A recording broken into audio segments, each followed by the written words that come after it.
Welcome to the Vault of Retro Rage and Childhood Treasure. I'm TazerFace, and this is where we dive headfirst into the games that defined a generation.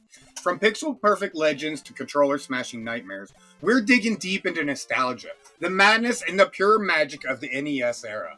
Grab your controller, hold on to your sanity, because it's time to play. Not just a cartoon, not just a game. A memory that burned itself into the hearts of every NES kid who held a controller in 1989. You don't just remember DuckTales, you feel it. The pogo stick bounce, the thrill of hidden treasure, and that hauntingly perfect moon theme. This wasn't some throwaway licensed game. This was lightning in a bottle. It released in 1989 by Capcom. DuckTales was based on the Disney's wildly popular cartoon, but instead of cheap cash grab garbage, which, let's be honest, was the standard for licensed games back then, this came straight from Capcom's A-Team. The same creative minds who brought us Mega Man designed this. So instead of clunky controls and broken levels, we got one of the tightest, most polished platforms ever released on the NES.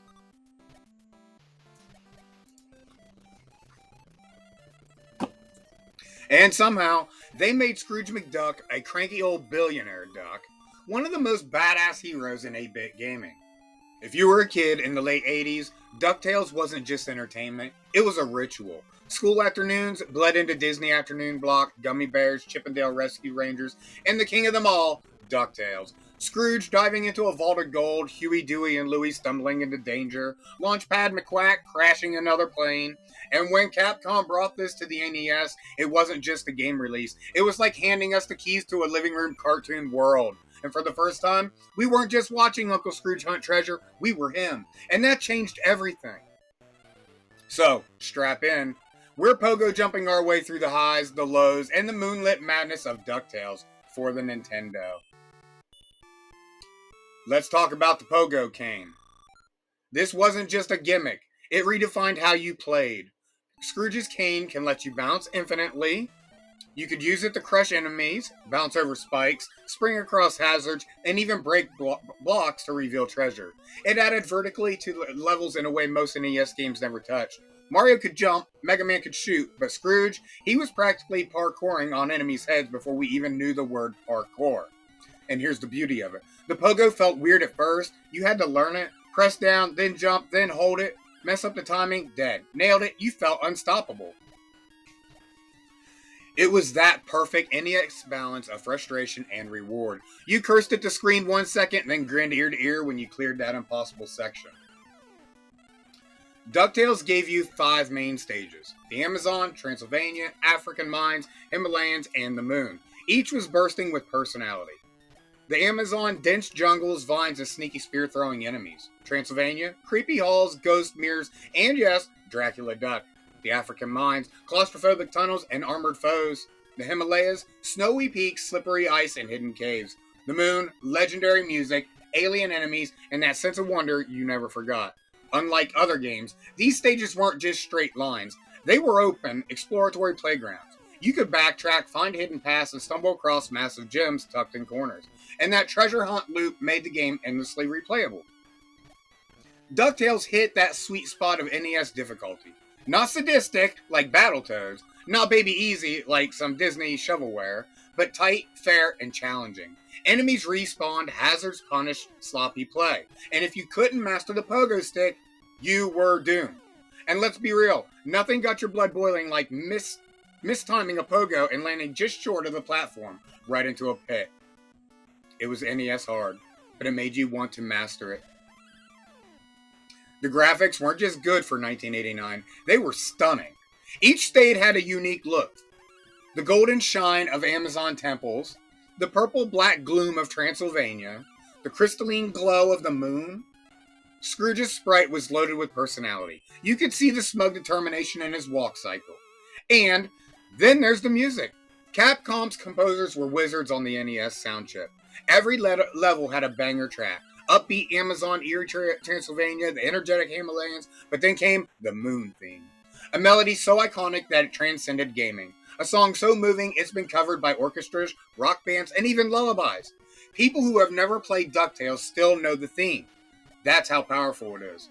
and the boss fights. Each state had a boss, giant animals, angry guardians, or supernatural foes. The battles weren't overly complex, but they fit perfectly with the rhythm of the game. And then came Dracula Duck in Transylvania, a vampire duck boss fight on the NES. It was ridiculous. It was perfect. It was just hard enough to keep you sweating. And if you managed to clear all the levels, the final showdown against Magica De Spell and Flintheart Gloomdome sealed the deal and a race to grab the treasure before your enemies.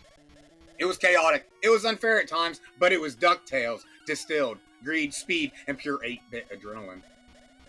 And of course, DuckTales wasn't all sunshine and rainbows. Sometimes that pogo mechanic was a fucking nightmare. You press down plus A and nothing happened. Scrooge just plopped on the spikes like a sack of wet feathers. Other times, enemies spawned in the worst possible spots. Bats dropping right down on your head mid-jump, a Beagle Boy waiting just outside of a door, and then cheap deaths. Oh, the cheap deaths.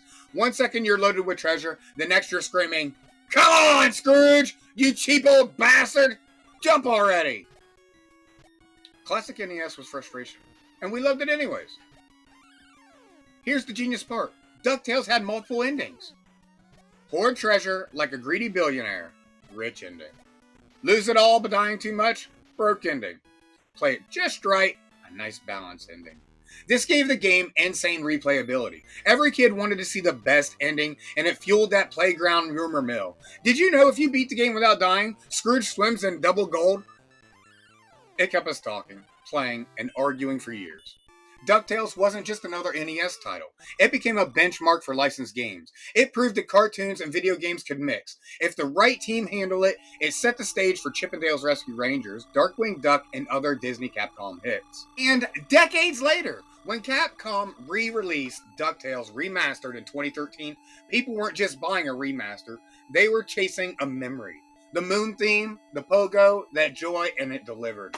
Bringing the same mechanics, redrawn graphics, and even the original cartoon voice cast back for one more adventure. DuckTales on the NES wasn't just a game. It was a piece of childhood sealed in silicone. It captured everything we loved about cartoons, gaming, and adventure, and it delivered it all in a way that still holds up today. So when that moon theme plays, you don't just remember pixels. You remember being a kid sitting too close to the TV, clutching a controller, and believing for just a moment that the treasure really was out there. DuckTales isn't just a game. It's a legacy. And for every kid who played it, it's proof some treasures never fade. Hey everybody, this is TazerFace. If you made it all the way through this, I appreciate you. Make sure you like and subscribe and hit that notification bell so you know when I put out something new. Check out my other channel. No, it's you, not me. And if you're looking for a new tattoo, you need to check out either the Inkatorium in Bel Air, Ohio, or Top Gun Tattoos in Martins Ferry, Ohio. Amazing artists, amazing prices, incredible environment. Thanks for watching. See y'all later.